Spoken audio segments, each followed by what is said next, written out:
Conversando.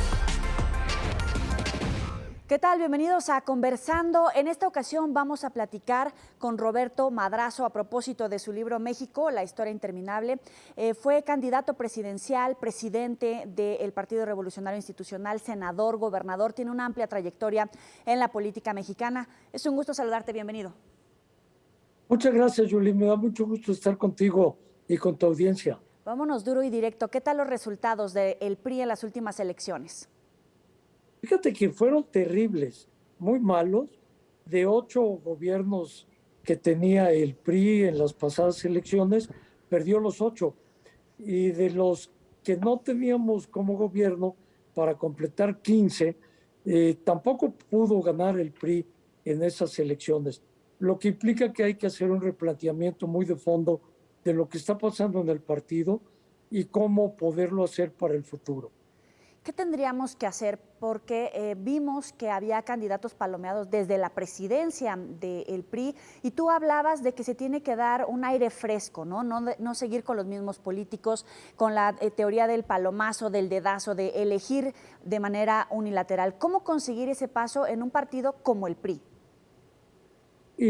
Yo sé que no es fácil dirigir un partido como el nuestro, pero en este momento es sumamente importante la apertura democrática para poder tener métodos de selección de candidatos y de dirigentes más plurales, más abiertos, más representativos, que le permitan al PRI tener candidatos muy competitivos y dirigentes muy comprometidos con los nuevos esquemas que el partido tiene que lanzar para el futuro. Una buena medida fue hacer la alianza con el PRD y con el PAN, cuyos resultados ayudaron a fortalecer esta coalición política de 3 partidos nacionales. Pero entonces, ¿cuál es la apuesta del PRI y también del PAN y del PRD? Porque estamos viendo que los partidos que tradicionalmente tenían una visión de gobierno de izquierda, de derecha, de centro, hoy están todos fusionados en una sola apuesta para conformar la oposición y hacerle el contrapeso a Morena. Entonces, ¿cuál va a ser el rostro en realidad del PRI? Tienes razón, es muy importante lo que tú apuntas, porque el PRI tiene que modificarse por sí mismo para poder competir y dar buenos resultados.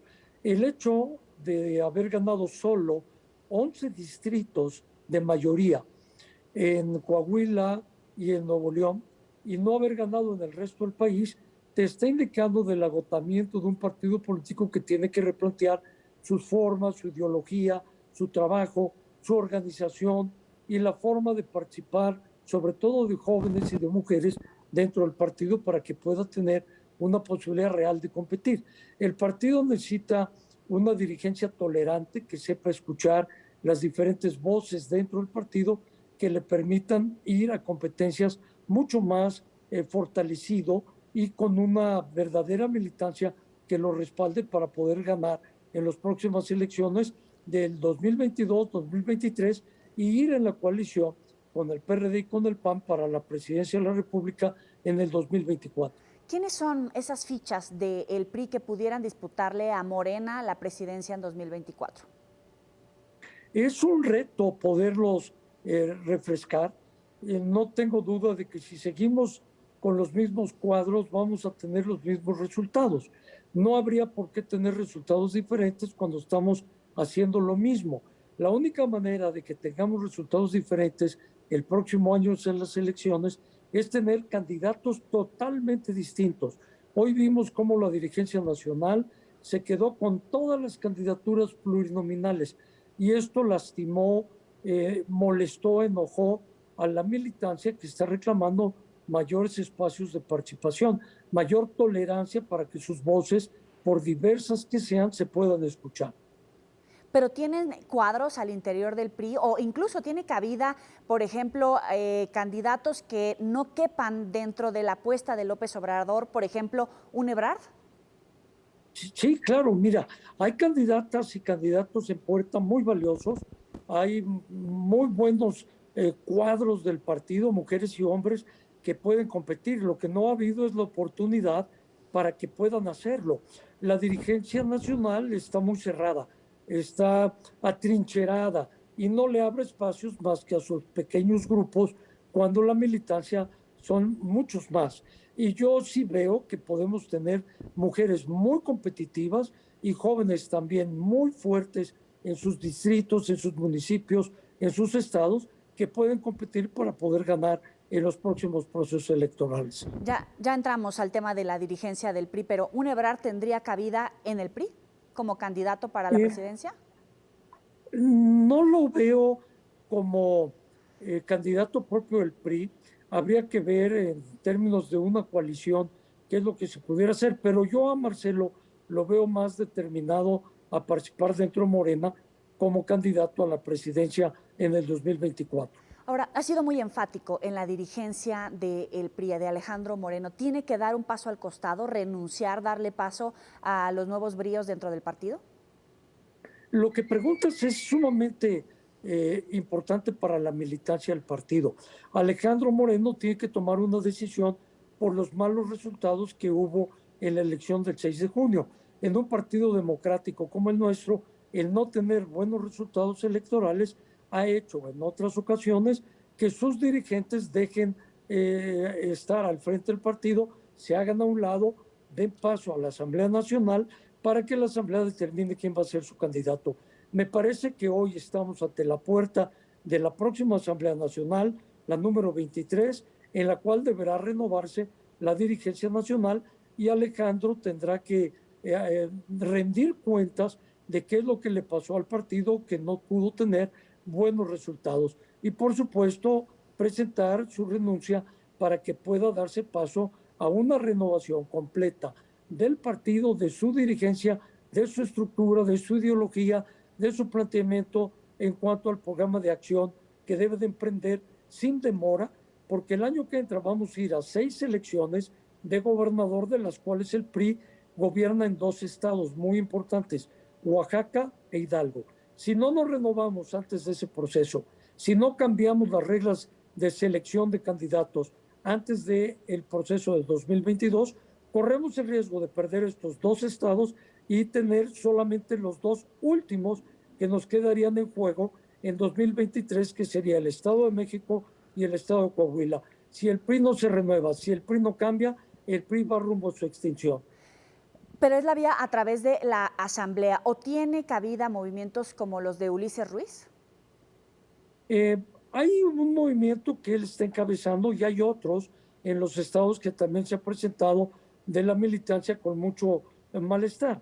Yo lo que veo que debe hacer la dirigencia es quitar esas puertas cerradas, abrir el partido, escuchar a todos, ser tolerante para poder incorporar las voces diferentes que quieren participar. La tolerancia no es un signo de debilidad, por el contrario. Yo veo que una dirigencia tolerante es una dirigencia serena, fuerte, objetiva y que puede abrir la oportunidad a muchísimas mujeres y muchísimos jóvenes de poder participar en la vida política del partido.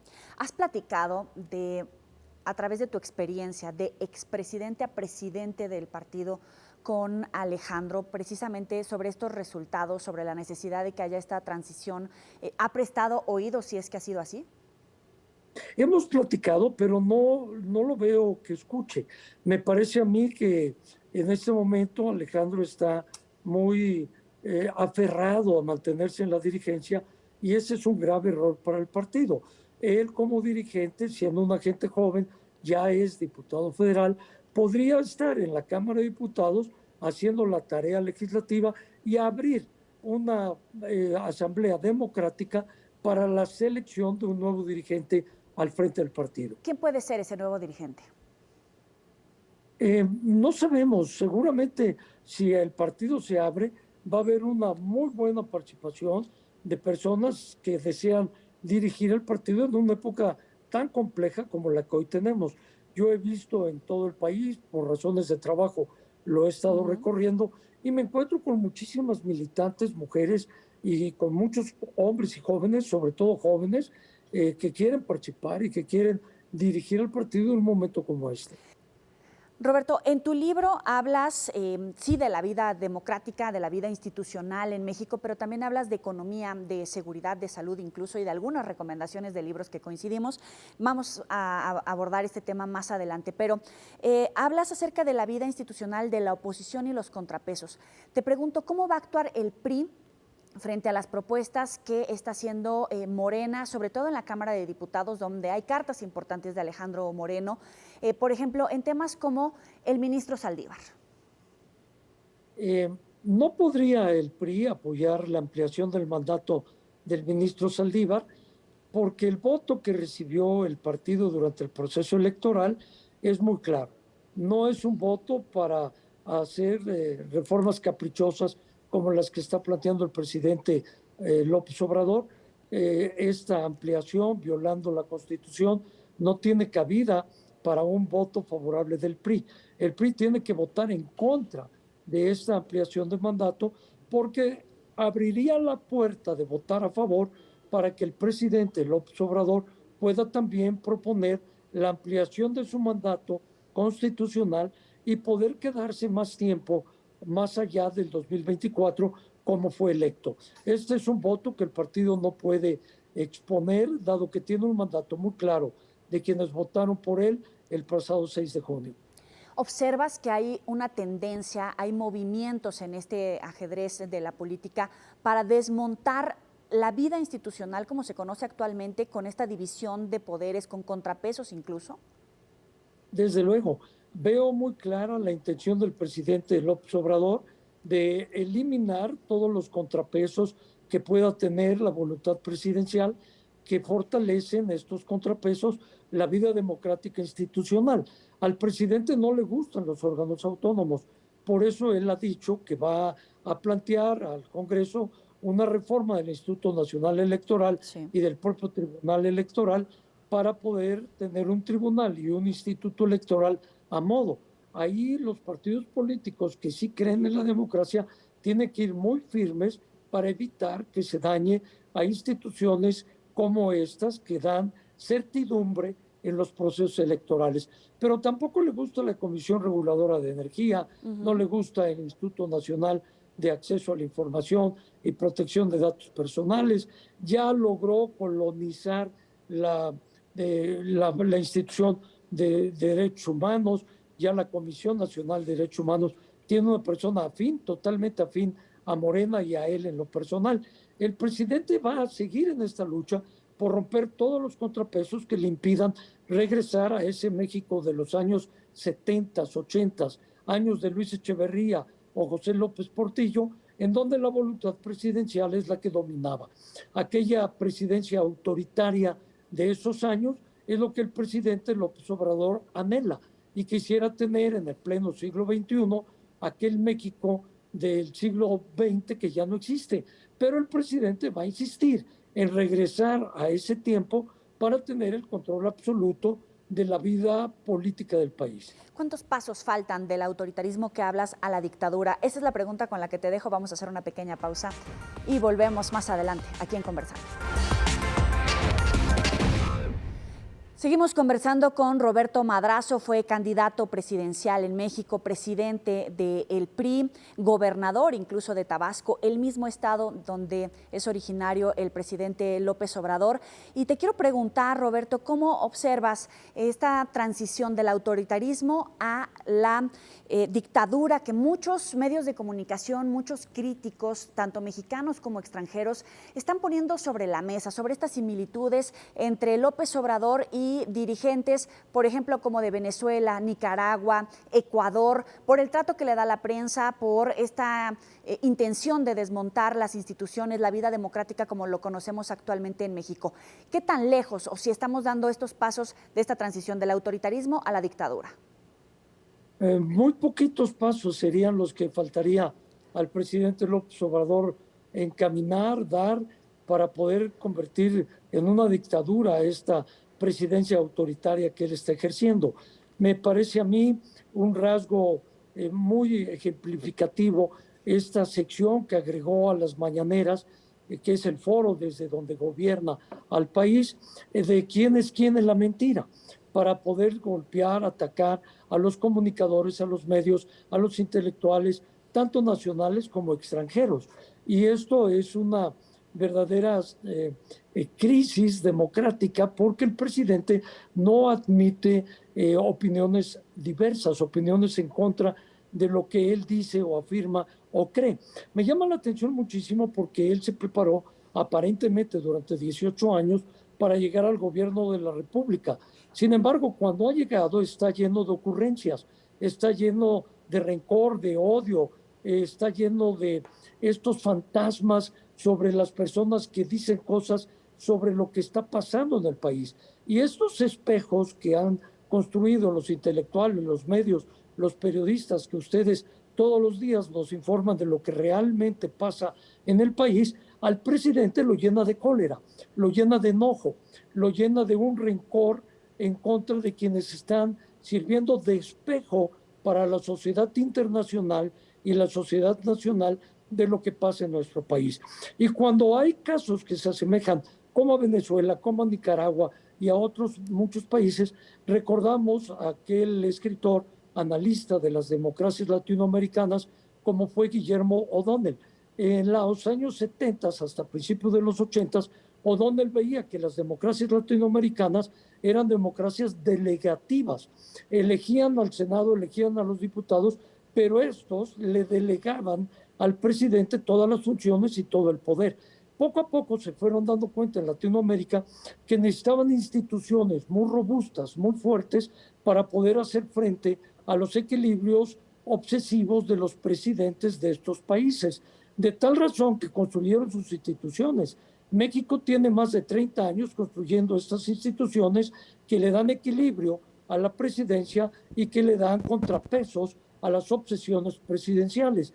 Por eso es que México tiene que cuidar que su democracia institucional no se lesione, no se erosione y no se destruya por el presidente López Obrador. Sabemos que hay, por lo menos, la mira de las autoridades judiciales, de la UIF incluso, están puestos en los expresidentes, tanto del PRI, Enrique Peña Nieto, como del PAN, Felipe Calderón, pero también de muchos integrantes, de muchos secretarios de esos sexenios, incluso gobernadores del PRI, que también tienen cuentas pendientes con la ley. ¿Se está judicializando la política o politizando la justicia?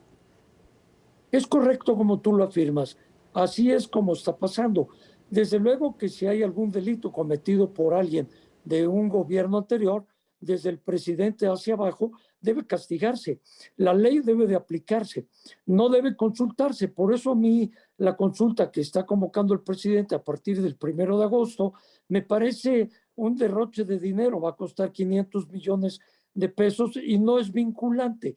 Lo que ahí resuelvan los ciudadanos no va a vincular a ninguna persona del pasado en caso de ser responsable. Por eso la ley no debe consultarse, sino aplicarse. La ley es muy clara. Quien haya cometido un delito debe ser castigado por la ley. Por esa razón, hoy el presidente, al no tener resultados, trata de involucrar una consulta para desviar la atención. Lo que queremos es ver resultados concretos.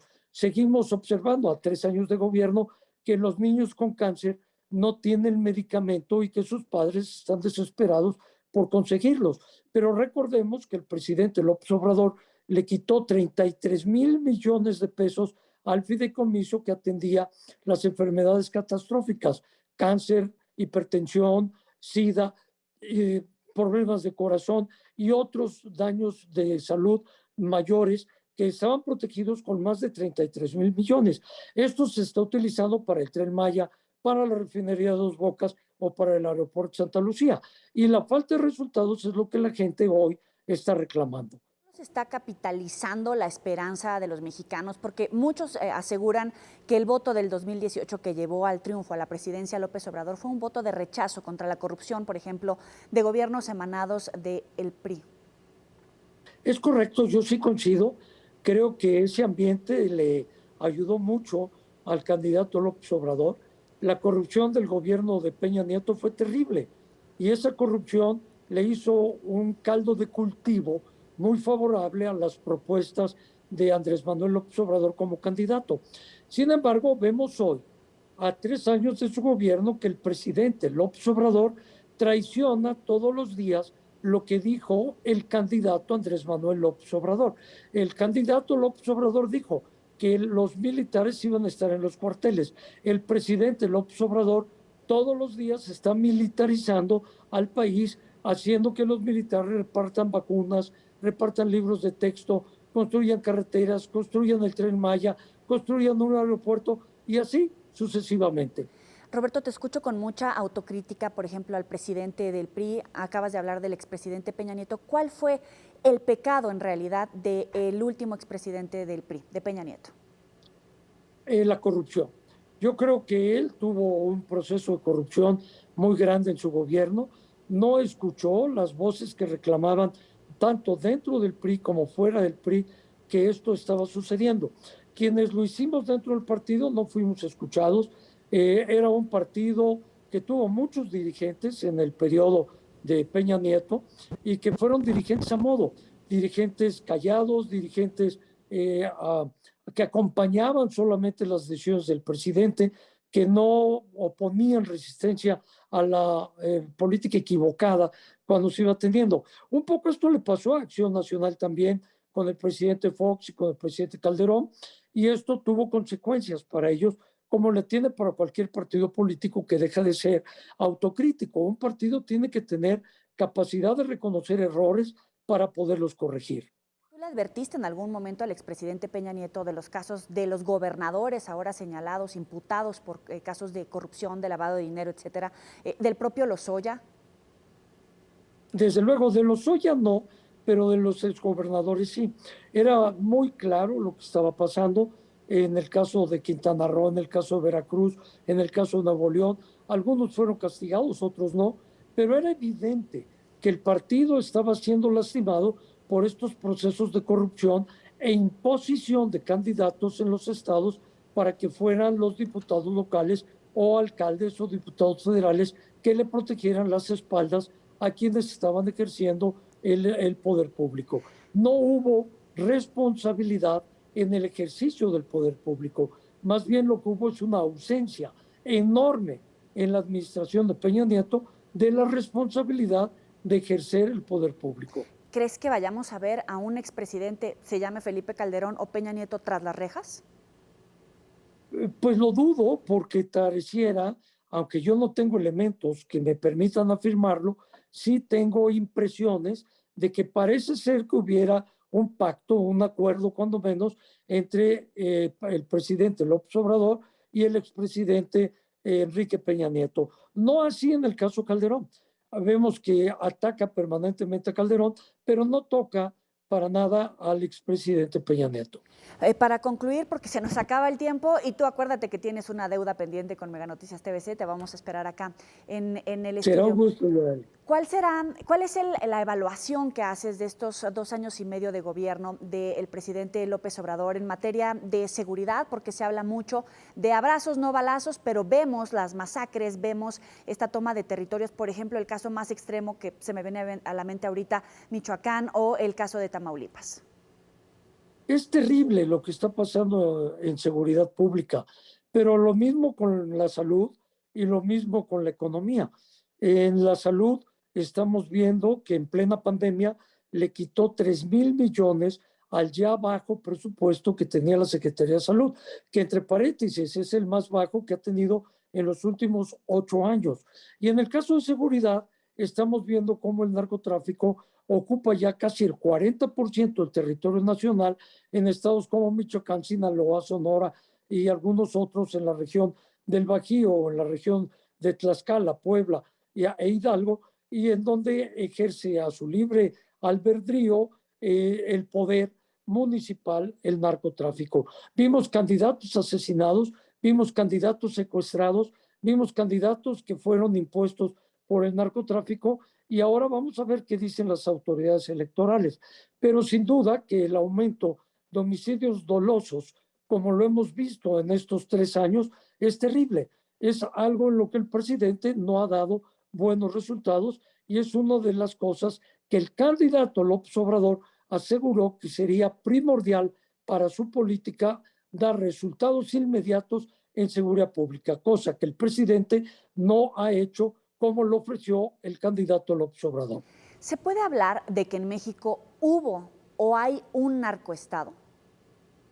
Todavía no, pero sí que hay narcomunicipios en donde ya están controlados, como Aguililla, en el caso de Michoacán, y algunos otros de esa región de Tierra Caliente, ya controlados totalmente por el narcotráfico. Pero si no lo frenamos, si no hacemos un ejercicio, Joely, firme para poder detener al narcotráfico, sí corremos el riesgo de que el narcotráfico vaya avanzando, comprando a quienes sean diputados locales o federales, quienes sean alcaldes, quienes sean gobernadores y en su momento quien pueda ser candidato a la presidencia de la República. ¿De los expresidentes o presidente actual hay alguna cercanía en este punto? No lo creo. Yo creo que no. Creo que están totalmente ajenos a ello. Estamos lejos de hechos como los que han pasado en Colombia y en otros países, pero sí corremos riesgo de no tener una estrategia de seguridad que vaya más allá de los abrazos y que pueda dar resultados concretos. El presidente sigue insistiendo, incluso en la mañanera de ayer, de que haya abrazos en lugar de balazos. Yo creo que debe haber una estrategia más integral, más de fondo, más objetiva y más real a la situación auténtica de lo que está pasando en nuestro país. Roberto Madrazo, gracias por estos minutos para Mega Noticias TVC. Joely, muchas gracias y pronto nos vemos. Nos vemos por acá. Gracias a ustedes. Gracias. Esperamos que haya disfrutado de esta charla aquí en Conversando con Roberto Madrazo a propósito de su libro México, la historia interminable. Nos vemos la próxima. Pásela bien.